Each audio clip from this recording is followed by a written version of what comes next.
প্রকাশ্যে বিজেপির গোষ্ঠীকন্দল পশ্চিম মেদিনীপুরের বেলদায় দুই কর্মীর ধাক্কাধাক্কি, লাঠি নিয়ে মারতে উদ্যত। রবিবার বেলদা স্টেডিয়ামে বিজেপি দলের প্রার্থীদের সমর্থনে জনসভা করেন প্রধানমন্ত্রী। জনসভা শেষে প্রধানমন্ত্রী হেলিকপ্টারে উড়ে যান। সেই সময় জনসভা মঞ্চ থেকে এলাকার বিজেপির দুই গোষ্ঠীর মধ্যে বিবাদ বাধে।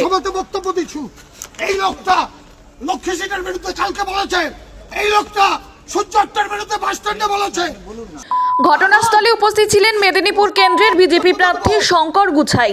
তিনি পরিস্থিতি সামাল দেওয়ার চেষ্টা করেন। দালালি ভদ্রভাবে চলে যা। ওই ঘটনাকে কেন্দ্র করে বেলদা এলাকায় তীব্র চাঞ্চল্য ছড়িয়ে পড়ে। ব্যাপার, আমি বিজেপির কর্মী না, আমি সেই সব বলতে যাব না। আমি বিজেপির কর্মী, রমাপ্রসাদ গিরি আমার ক্যান্ডিডেট।